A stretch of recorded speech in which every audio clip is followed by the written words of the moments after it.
प्यारे परमेश्वर, इस अच्छे से समय के लिए आपको धन्यवाद देते हैं।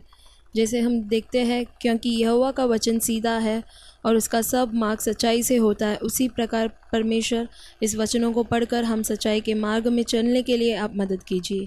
यीशु मसीह के नाम से मांगते पिता, आमीन। उत्पत्ति अध्याय 25। तब इब्राहिम ने एक और पत्नी ब्याह ली जिसका नाम कतूरा था। उससे जिम्रान, योक्षान, मदना, मिदियान, इशबाक और शूह उत्पन्न हुए। योक्षान से शबा और ददान उत्पन्न हुए और ददान के वंश में अशूरी, लतूशी और लुमी लोग हुए। मिदियान के पुत्र एपा, एपेर, हनोक, अबीदा और एल्दा हुए। ये सब कतूरा की संतान हुए। इसहाक को तो इब्राहिम ने अपना सब कुछ दिया, पर अपनी रकेलियों के पुत्रों को कुछ कुछ देकर अपने जीते जी अपने पुत्र इसहाक के पास से पूरब देश में भेज दिया। इब्राहिम की सारी आयु 175 वर्ष की हुई। इब्राहिम का दीर्घायु होने के कारण, अर्थात पूरे बुढ़ापे की अवस्था में प्राण छूट गया और वह अपने लोगों में जा मिला। उसके पुत्र इसहाक और इश्माएल ने हिती सोहर के पुत्र एप्रोन की ममरे के सम्मुख वाली भूमि में, जो मकपेला की गुफा थी, उसको मिट्टी दी, अर्थात जो भूमि इब्राहिम ने हितियों से मोल ली थी, उसी में इब्राहिम और उसकी पत्नी सारा दोनों को मिट्टी दी गई। इब्राहिम के मरने के पश्चात परमेश्वर ने उसके पुत्र इसहाक को, जो लहाई-रोही नामक कुएं के पास रहता था, आशीष दी। इब्राहिम का पुत्र इश्माएल, जो सारा की मिस्री दासी हाजिरा के उत्पन्न हुआ था, उसकी यह वंशावली है। इश्माएल के पुत्रों के नाम और वंशावली यह है, अर्थात इश्माएल का जेठा पुत्र नबायोत, फिर केदार, अदबेल, मिब्जाम, मिश्मा, दूमा, मस्सा, हदर, तेमा, यतूर, नापिश और केदमा। इश्माएल के पुत्र ये ही हुए और इन्हीं के नामों के अनुसार इनके गांवों और चावनियों के नाम भी पड़े, और ये ही 12 अपने अपने कुल के प्रधान हुए। इश्माएल की सारी आयु 137 वर्ष की हुई तब उसके प्राण छूट गए और वह अपने लोगों में जा मिला। उसके वंश हबीला से शूर तक, जो मिस्र के सम्मुख अशूर के मार्ग में है, बस गए और उनका बाग उनके सब भाई बंधुओं के सम्मुख पड़ा। इब्राहिम के पुत्र इसहाक की वंशावली यह है।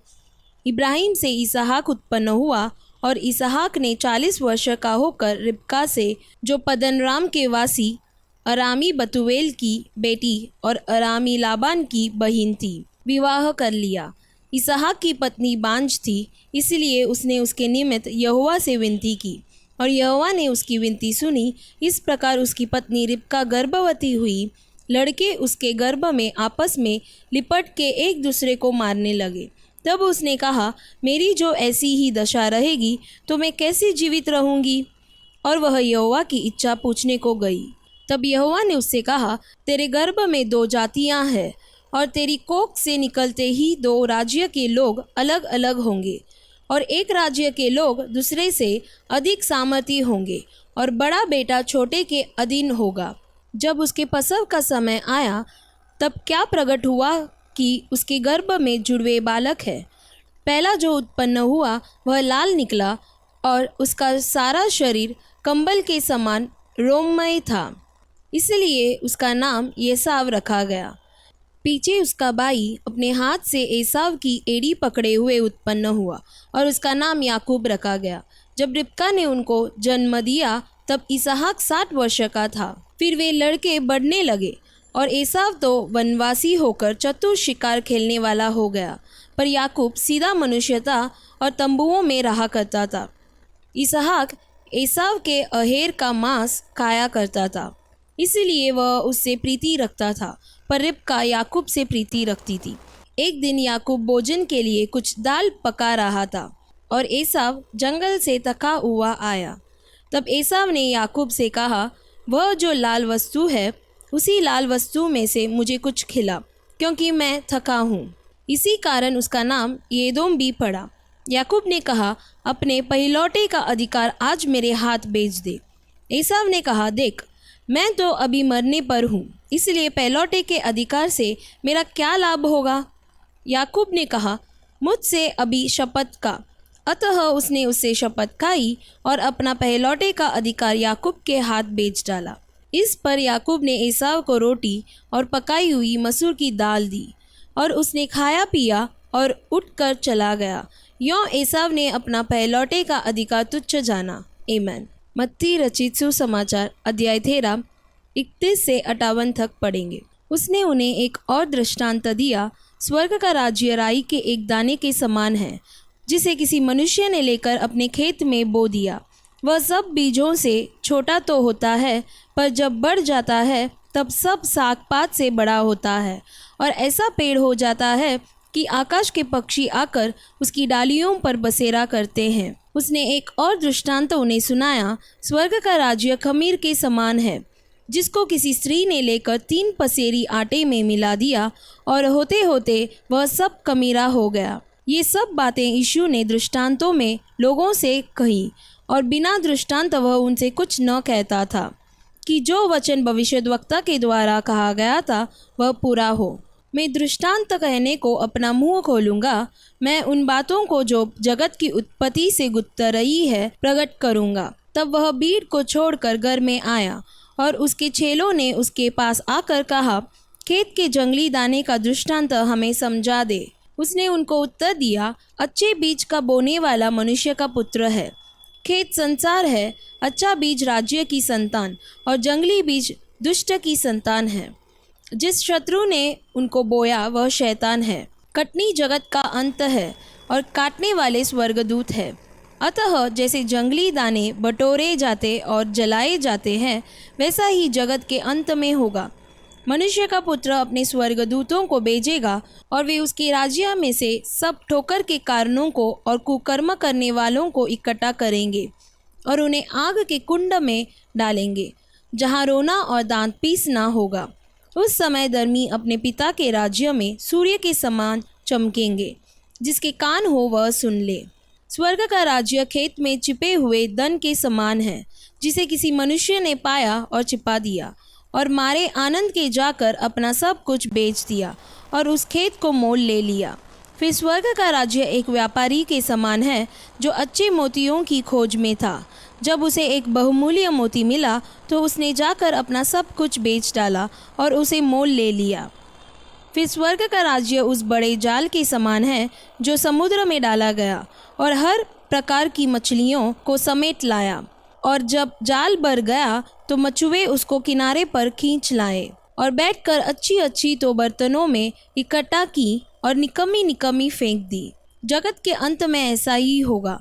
स्वर्गदूत आकर दुष्टों को धर्मियों से अलग करेंगे और उन्हें आग के कुंड में डालेंगे, जहाँ रोना और दांत पीसना होगा। क्या तुमने ये सब बातें समझी? उन्होंने उससे कहा, हाँ। उसने उनसे कहा, इसलिए हर एक शास्त्री जो स्वर्ग के राज्य का चेला बना है उस गृहस्थ के समान है, जो अपने भंडार से नई और पुरानी वस्तुएं निकालता है। जब यीशु ये सब दृष्टांत कह चुका तो वहाँ से चला गया और अपने नगर में आकर उनके आराधनालय में उन्हें ऐसा उपदेश देने लगा कि वे चकित होकर कहने लगे, इसको यह ज्ञान और सामर्थ्य के काम कहाँ से मिले? क्या यह बढ़ई का बेटा नहीं? और क्या इसकी माता का नाम मरियम और इसके भाइयों के नाम याकूब, यूसुफ, शमौन और यहूदा नहीं? और क्या इसकी सब बहनें हमारे बीच में नहीं रहती? फिर इसको यह सब कहाँ से मिला? इस प्रकार उन्होंने उसके कारण ठोकर खाई। पर यीशु ने उनसे कहा, भविष्यद्वक्ता का अपने देश और अपने घर को छोड़ और कहीं निरादर नहीं होता।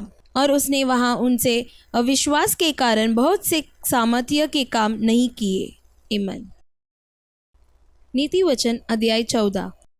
हर बुद्धिमान स्त्री अपने घर को बनाती है, पर मूढ़ स्त्री उसको अपने ही हाथों से ढा देती है।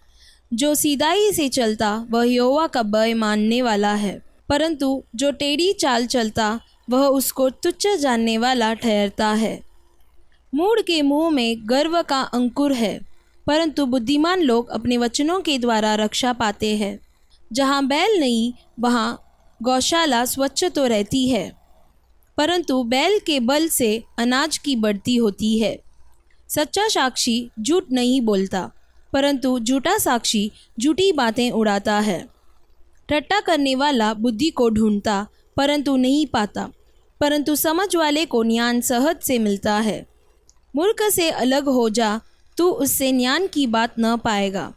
चतुर की बुद्धि अपनी चाल का जानना है, परंतु मूर्खों की मूढ़ता चल करना है। मूढ़ लोग पाप का अंगीकार करने को टट्टा जानते हैं, परंतु सीधे लोगों के बीच अनुग्रह होता है। मन अपना ही दुख जानता है और परदेशी उसके आनंद में हाथ नहीं डाल सकता। दुष्टों के घर का विनाश हो जाता है, परंतु सीधे लोगों के तंबू में आबादी होती है। ऐसा मार्ग है जो मनुष्य को ठीक जान पड़ता है, परंतु उसके अंत में मृत्यु ही मिलती है। हंसी के समय भी मन उदास होता है और आनंद के अंत में शोक होता है। जिसका मन ईश्वर की ओर से हट जाता है वह अपनी चाल चलन का फल भोगता है, परंतु भला मनुष्य आप ही आप संतुष्ट होता है। बोला तो हर एक बात को सच मानता है, परंतु चतुर मनुष्य समझबूझ कर चलता है। बुद्धिमान डर कर बुराई से हटता है, परंतु मूर्ख डीठ होकर निडर रहता है। जो जट क्रोध करे वह मूर्खता का काम भी करेगा, और जो बुरी युक्तियाँ निकालता है उससे लोग बैर रखते हैं। बोलों का बाग मूर्खता ही होता है, परंतु चतुरों को ज्ञान रूपी मुकुट बांधा जाता है। बुरे लोग बलों के सम्मुख और दुष्ट लोग धर्मी के फाटक पर दंडवत करते हैं। निर्धन का पड़ोसी भी उससे घृणा करता है, परंतु धनी के बहुतेरे प्रेमी होते हैं। जो अपने पड़ोसी को तुच्छ जानता वह पाप करता है, परंतु जो दीन लोगों पर अनुग्रह करता वह धन्य होता है। जो बुरी युक्ति निकालते हैं क्या वे ब्रह्म में नहीं पड़ते? परंतु भली युक्ति निकालने वालों से करुणा और सच्चाई का व्यवहार किया जाता है। परिश्रम से सदा लाभ होता है, परंतु बकवाद करने से केवल घटी होती है। बुद्धिमानों का धन उनका मुकुट रहता है, परंतु मूर्खों की मूढ़ता नीरी मूढ़ता है। सच्चा साक्षी बहुतों के प्राण बचाता है, परंतु जो झूठी बातें उड़ाया करता है उससे धोखा ही होता है। यहोवा के भय मानने वाले को दृढ़ भरोसा होता है और उसके पुत्रों को शरण स्थान मिलता है। यहोवा का भय मानना जीवन का सोता है और उसके द्वारा लोग मृत्यु के फंदों से बच जाते हैं। राजा की महिमा प्रजा की बहुतायत से होती है, परंतु जहाँ प्रजा नहीं वहाँ हाकिम का नाश हो जाता है। जो विलंब से क्रोध करने वाले हैं वह बड़ा समझ वाला है, परंतु जो अधीर है वह मूर्खता की बढ़ती करता है। शांत मन तन का जीवन है, परंतु मन के जलने से हड्डियाँ भी जल जाती है। जो कंगाल पर अंधेर करता वह उसके कर्ता की निंदा करता है, परंतु जो दरिद्र पर अनुग्रह करता वह उसकी महिमा करता है। दुष्ट मनुष्य बुराई करता हुआ नष्ट हो जाता है, परंतु धर्मी को मृत्यु के समय भी शरण मिलती है। समझ वाले के मन में बुद्धि वास किए रहती है, पर मूर्खों के अंतकरण में जो कुछ है वह प्रकट हो जाता है। जाति की बढ़ती धर्म ही से होती है, परंतु पाप से देश के लोगों का अपमान होता है। जो कर्मचारी बुद्धि से काम करता है उस पर राजा प्रसन्न होता है, परंतु जो लज्जा के काम करता उस पर वह रोष करता है। आमीन। प्यारे परमेश्वर, इस अच्छे से समय के लिए आपको धन्यवाद देते हैं। आज के इस बाइबल वचन समय को भी आपने आशीषदायक बना के दिया, इसलिए धन्यवाद करते हैं। जैसे हम हर एक दृष्टांत के द्वारा स्वर्ग के राज्य के बारे में हम समझे, उसी प्रकार परमेश्वर आपके आगमन में हमें भी तैयार कीजिए। हम भी धर्मी होकर उस धर्मियों के झुंड में आने के लिए आप हमें तैयार कीजिए परमेश्वर, और आपकी भय मानकर आपके ऊपर दृढ़ भरोसा रखने के लिए मदद कीजिए।